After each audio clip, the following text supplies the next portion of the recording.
When I was a child and I was sitting in the back seat of my dad's car, I had recurrent memories of driving and watching the Golden Hills and wanting to get out and run up the hill and run my hands amongst the straw and the hay that would grow on the hills.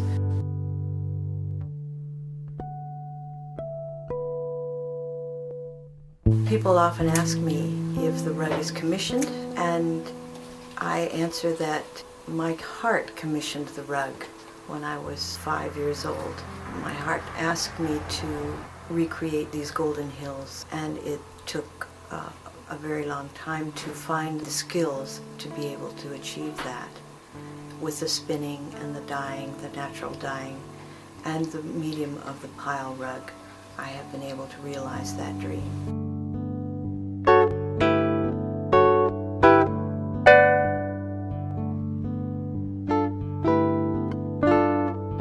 I did a residency at the Mendocino Art Center in 1992, and for 9 months I made this rug, the Earth rug.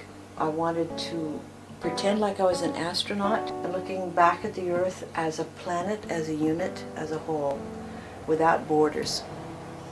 I wanted to put in the DNA double helix, and the symbols in the field of space include various philosophies that are very important to me. When I completed the Earth rug, I had the good fortune of being at the Mendocino Art Center, where I was amongst some wonderful people who were highly skilled in natural dyeing and spinning. I learned to spin and I learned to natural dye. And because I gained those skills, I felt I could truly come to create the California rug from the fiber and take it all the way through to the finished product, which is a pile rug made in the Oriental tradition, hand knotted. I've been working on the California rug for 12 years. It took me 3 years to spin 36 miles of cotton strand, cotton donated from a mill in Fresno. I wanted to use all California fibers. The cotton being a Kala cotton from the Central Valley, and that's where I come from, Merced, California. It's a great teacher cotton. It's got a very short staple, and it's got no scales. It's the basis of the rug. It's the teacher. It teaches how to create. It wants to spin itself. It wants to become a strand. It just needs twist and draw and pinch, and that's all it needs. Given those dynamics, it can spin itself, and it's better to allow it to spin itself, because when one wants to control it, the cotton will object and break. And also, the cotton teaches courage and trust. The courage comes from when the spinning starts and the wheel is going at maximum speed. You have to draw it out very quickly. You have to trust that it's going to do that job. And you have to get out to that 15-foot distance so that the cotton can have the room to twist. The courage it takes to move out there as quickly as possible, and the trust it takes that the cotton will do its work is a phenomenal teaching for life, for everything. It's a phenomenal teaching. And I set about designing a loom that would meet the needs of my mom's next project, and that was a 15-foot long 5-foot wide rug, which she did not want to roll upon itself, and therefore the loom had to be large enough in its circumference to allow the warps to rotate around for 15 plus the extra warp. So it's a 22-foot circumference, and this is the quarter scale model of what I ended up designing. Each strand of warp is 44 feet long. 44 feet times 363 warps. We multiply it and it get in excess of 36 miles of cotton strand.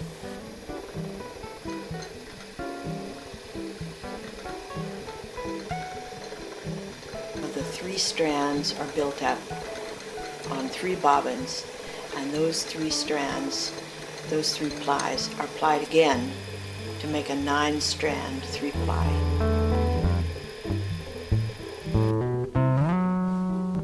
So the cotton has run through the hands 3 times in order to make up the warp strand.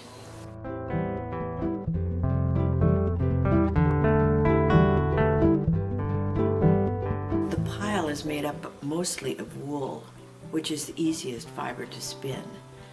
It has the scales that allow the fibers to lock onto one another in the spinning process.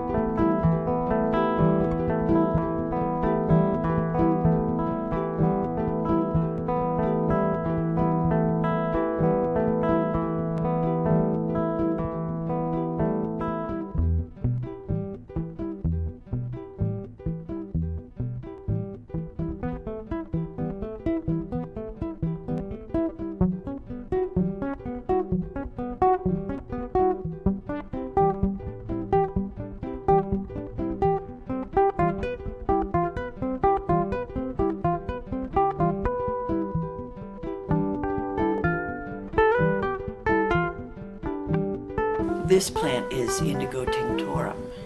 It is true indigo, not Japanese polygonum. This is a weld plant, so this is going to be fantastic yellow dye, which is, this is an example. Here is the madder. It's kind of a scratchy Brillo type sandpapery plant, and its roots make this color. This is madder root. And when we mix the two, madder root and weld, we get varying shades of orange and gold. This is indigo. All of this is lightly dyed. Just a few dips. This one dipped only about 15 seconds. And then we get darker until we get to this one, which is the blue of the border. And this one's been dipped about probably 10 times to get this deep color. All of the greens are mostly indigo and weld, varying degrees of whether the indigo's on top, which would be these, or the weld, which is on top, which would be these. And then these are very lightly dyed for the paler areas of the rug, the valley greens. Madder is mostly here. This is mostly madder. This here, madder. This cochineal and madder. Most of these are madder and weld. These ones madder and weld. And madder, and this is alpaca, that's cochineal and madder. These are madder. I just find it fascinating how images arise, because they don't always come with the ones that you're calling. And this rug certainly is that. I mean, it's amazing to me sometimes when I concentrate on the computer and I'm kind of lost in the drawing. Sometimes forms would arise on the design that I had never even thought of, but I'd see them there and realize, oh yes, they're real, they're there, that's it, or that's could be it. And it's a fascinating process because it's always sorting with design anyway. You know, is it going to be this one or that, or are we going to take the eraser and wipe the blackboard and start over? It's always, at every moment, you can just whack that and start over. So it's interesting when we talk, and Vicki will have an idea. Oh, and I want some of this. She'll walk in the room and just, that's exactly what I was thinking. And it's such an amazing process because she didn't say, I want that apple orchard to do this, or she'll just say apple orchard, and I just run with it, or some part of me runs with it. That's what I mean about like where the designs come from and things that arise. It's almost as, you know, that esoteric part of it's like it's just speaking through me because I happen to be born here, live here, being on this planet in Mendocino right now, being part of this.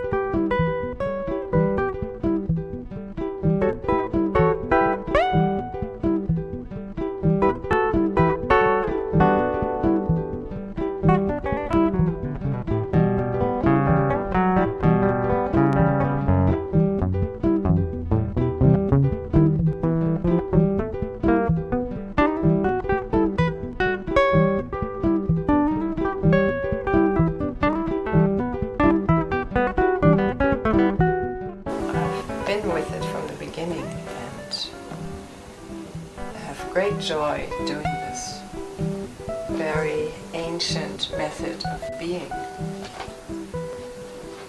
And I know Vicki invites everybody to work on it and lay a knot, and be part of the California Rug Project. It's a co-production of many people, many hands, many thoughts, good thoughts. It feels tribal.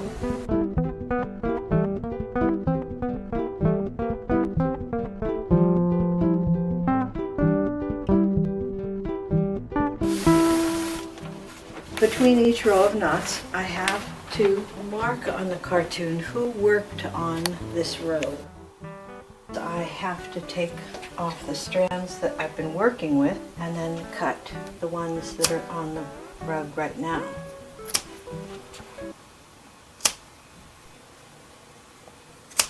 What we need to do now is to insert the thick weft. The thick weft is the same as a warp strand. It's a 9-strand 3-ply, and that is the weft that separates the warps and makes them a depressed warp. A depressed warp is a Persian warp system that allows the rug to be compacted, condensed, by allowing the knots to lie diagonally side by side instead of truly side by side. They compact one another. Take the beater, and after we've pulled the weft thread tight, we'll beat it down, and you can see that the front warps are in front and the back warps are behind.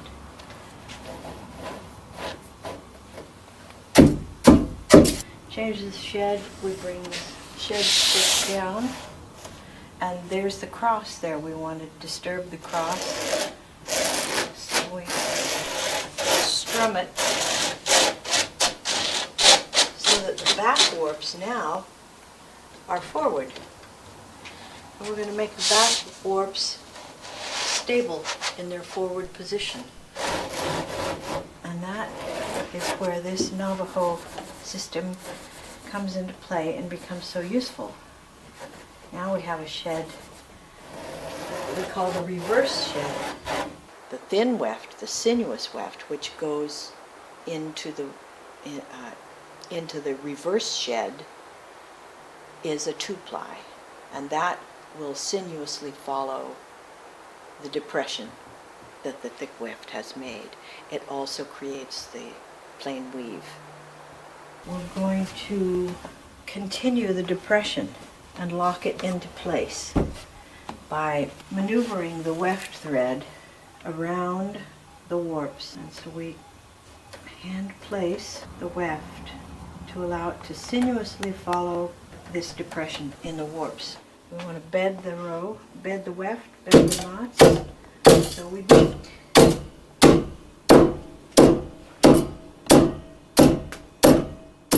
The final step in the completion of the row is to take the scissors and cut the row that we've just laid in. So all these shredded ends are going to get cut off. And I'm using the rug itself as my guide and laying my scissors on the side. Everything is going to be the same height of pile.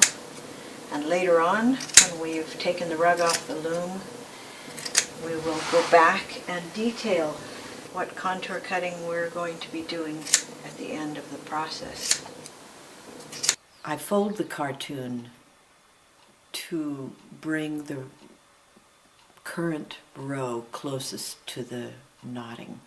So what I'm doing here is placing the cartoon by drawing it under a solitary warp every 4 inches or so to keep the cartoon in place and yet allow us to read it with minimum warps in front of it.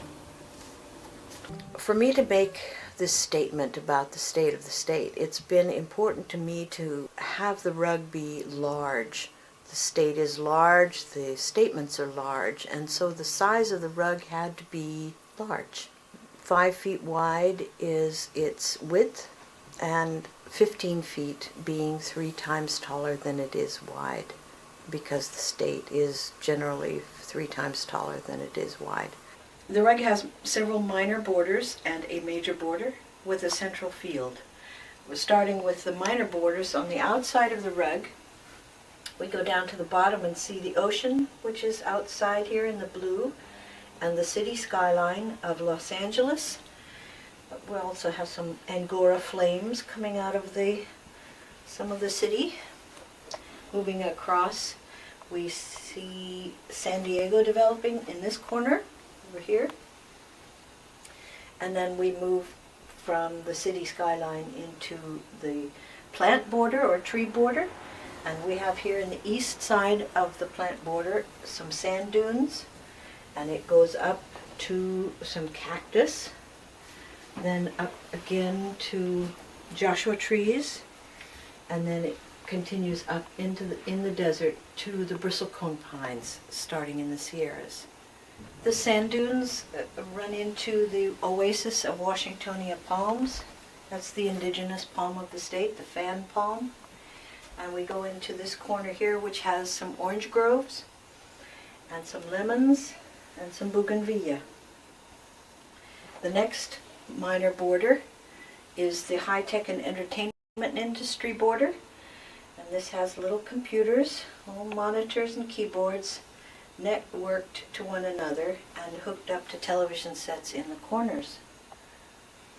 The major border of the rug is representing the Golden Hills of California, and it takes up the greatest expanse. It is in fact an organic shape, the major border. It overflows the straightforward geometric shapes and represents the female form. The research that we've gone into to find the essence of this lady, to make an entity out of Califia. And Califia is our warrior goddess. The plant border, it comes up again behind the hip area of the Golden Hills with a small field of poppies, some lupins, vetch, and some more poppies. And then we go into the beginning of what's going to be the avocados.